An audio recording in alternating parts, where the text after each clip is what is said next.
नमस्कार। Story bot में आपका हार्दिक स्वागत है। आज हम आपके लिए लेकर आए हैं मुंशी प्रेमचंद की लिखी कहानी प्रेम की होली।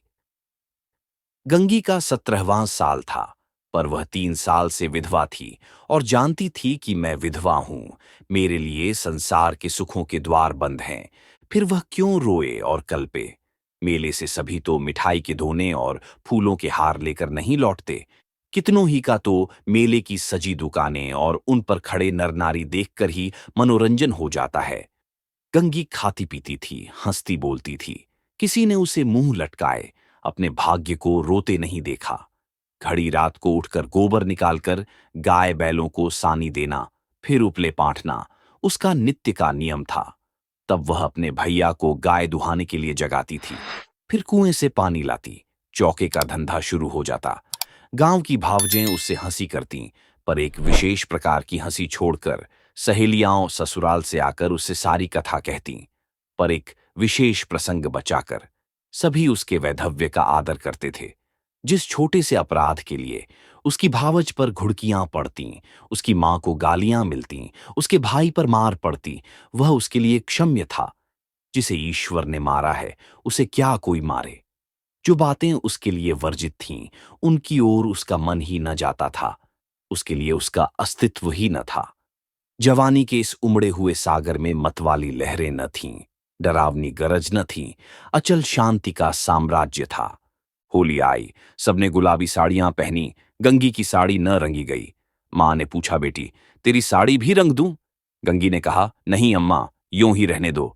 भावज ने फाग गाया। वह पकवान बनाती रही, उसे इसी में आनंद था। तीसरे पहर दूसरे गांव के लोग होली खेलने आए। ये लोग भी होली लौटाने जाएंगे। गांवों में यही परस्पर व्यवहार है। मैकू महतो ने भंग बनवा रखी थी। चरस गांजा माजूम सब कुछ लाए थे। गंगी ने ही भंग पीसी थी। मीठी अलग बनाई थी, नमकीन अलग। उसका भाई पिलाता था, वह हाथ धुलाती थी। जवान सिर नीचा किए पीकर चले जाते। बूढ़े गंगी से पूछ लेते, अच्छी तरह हो ना बेटी, या चुहल करते क्यों री गंगिया भावज, तुझे खाना नहीं देती क्या, जो इतनी दुबली हो गई है। गंगिया हंसकर रह जाती। देह क्या उसके बस की थी, न जाने क्यों वह मोटी हुई थी। भंग पीने के बाद लोग फाग गाने लगे। गंगिया अपनी चौखट पर खड़ी सुन रही थी। एक जवान ठाकुर गा रहा था। कितना अच्छा स्वर था, कैसा मीठा। गंगिया को बड़ा आनंद आ रहा था। मां ने कई बार पुकारा, सुन जा। वह न गई। एक बार गई भी तो जल्दी से लौट आई। उसका ध्यान उसी गाने पर था। न जाने क्या बात उसे खींचे लेती थी, बांधे लेती थी। जवान ठाकुर भी बार बार गंगिया की ओर देखता और मस्त हो होकर गाता। उसके साथ वालों को आश्चर्य हो रहा था, ठाकुर को यह सिद्धि कहां मिल गई। वह लोग विदा हुए तो गंगिया चौखटे पर खड़ी थी। जवान ठाकुर ने भी उसकी ओर देखा और चला गया।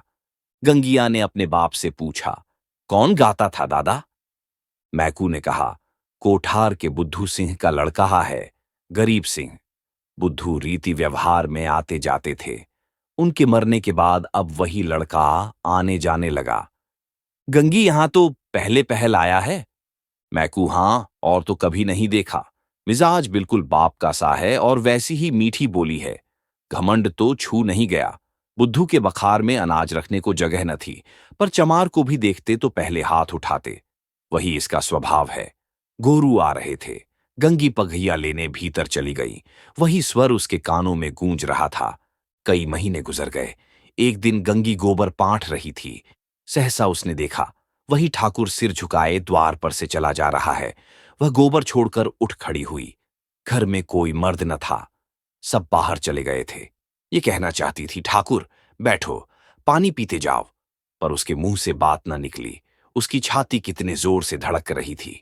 उसे एक विचित्र घबराहट होने लगी। क्या करे, कैसे उसे रोक ले। गरीब सिंह ने एक बार उसकी ओर ताका और फिर आंखें नीची कर लीं। उस दृष्टि में क्या बात थी कि गंगी के रोए खड़े हो गए। वह दौड़ी घर में गई और मां से बोली, अम्मा, वह ठाकुर जा रहे हैं, गरीब सिंह। मां ने कहा, किसी काम से आए होंगे। गंगी बाहर गई तो ठाकुर चला गया था। वह फिर गोबर पाटने लगी, पर उपले टूट टूट जाते थे। आप ही आप हाथ बंद हो जाते। मगर फिर चौंक कर पाटने लगती, जैसे कहीं दूर से उसके कानों में आवाज आ रही हो। वही दृष्टि आंखों के सामने थी। उसमें क्या जादू था, क्या मोहिनी थी। उसने अपनी मूक भाषा में कुछ कहा। गंगी ने भी कुछ सुना। क्या कहा यह वह नहीं जानती, पर वह दृष्टि उसकी आंखों में बसी हुई थी। रात को लेटी तब भी वही दृष्टि सामने थी। स्वप्न में भी वही दृष्टि दिखाई दी। फिर कई महीने गुजर गए। एक दिन संध्या समय मैकू द्वार पर बैठे सन कात रहे थे और गंगी बैलों को सानी चला रही थी कि सहसा चिल्ला उठी, दादा, दादा, ठाकुर।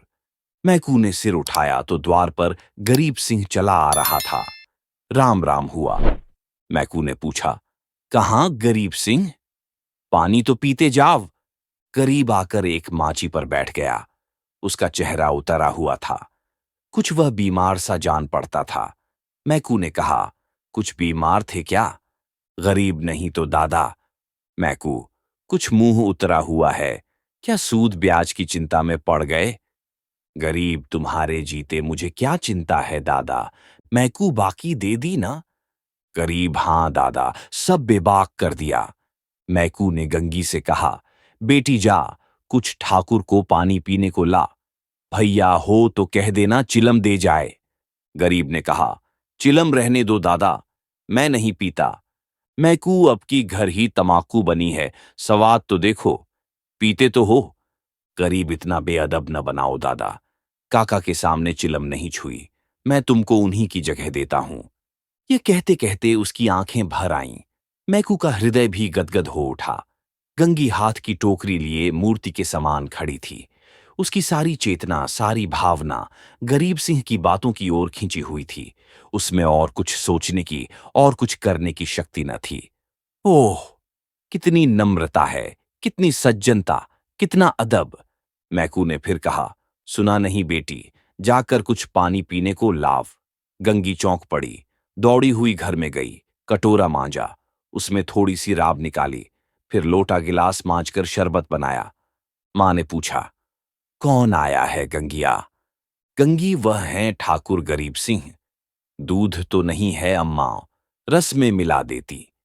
मां, है क्यों नहीं, हाड़ी में देख। गंगी ने सारी मलाई उतारकर रस में मिला दी और लोटा गिलास लिए बाहर निकली। ठाकुर ने उसकी ओर देखा। गंगी ने सिर झुका लिया। ये संकोच उसमें कहां से आ गया? ठाकुर ने रस लिया और राम राम करके चला गया। मैकू बोला, कितना दुबला हो गया है। गंगी, बीमार हैं क्या? मैकू, चिंता है और क्या। अकेला आदमी है, इतनी बड़ी गिरस्ती, क्या करे। गंगी को रात भर नींद नहीं आई। उन्हें कौन सी चिंता है? दादा से कुछ कहा भी तो नहीं। क्यों इतने सकुचाते हैं? चेहरा कैसा पीला पड़ गया है। सवेरे गंगी ने मां से कहा, गरीब सिंह अब की बहुत दुबले हो गए हैं अम्मा। मां, अब वह बेफिक्री कहां है बेटी। बाप के जमाने में खाते थे और खेलते थे, अब तो गिरस्ती का जंजाल सिर पर है।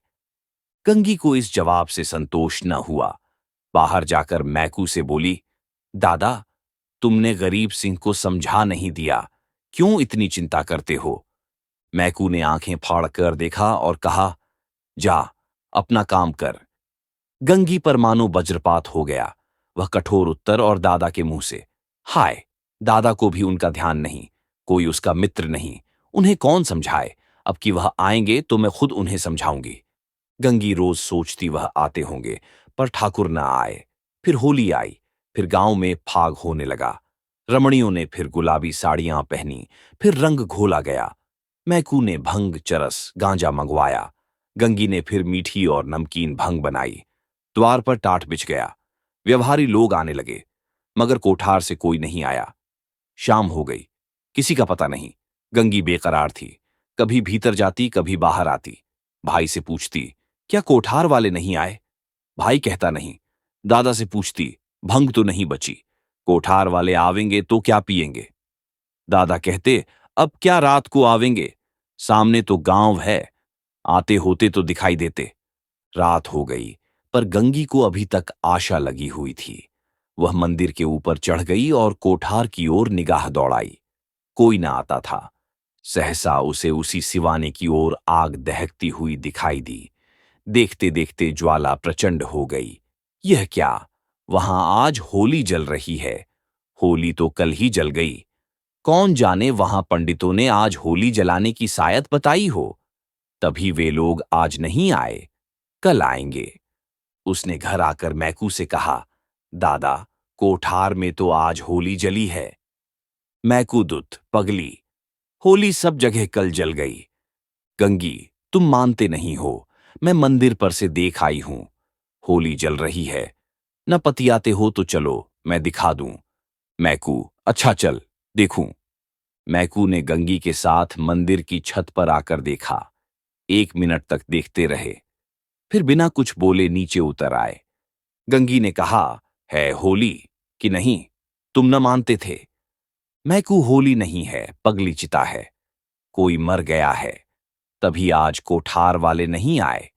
गंगी का कलेजा धक से हो गया। इतने में किसी ने नीचे से पुकारा, मैकू महतो, कोठार के गरीब सिंह गुजर गए। मैकू नीचे चले गए, पर गंगी वहीं स्तंभित खड़ी रही। कुछ खबर न रही, मैं कौन हूं, कहां हूं। मालूम हुआ जैसे गरीब सिंह उस सुदूर चिता से निकलकर उसकी ओर देख रहा है। वही दृष्टि थी, वही चेहरा। क्या उसे वह भूल सकती थी? उस दिवस से फिर कभी होली देखने नहीं गई। होली हर साल आती थी, हर साल उसी तरह भंग बनती थी, हर साल उसी तरह फाग होता था, हर साल अबीर गुलाल उड़ती थी। पर गंगी के लिए होली सदा के लिए चली गई। अगर आपको यह कहानी पसंद आई हो तो लाइक करें, कमेंट करें और स्टोरी बॉट चैनल को सब्सक्राइब करना न भूलें।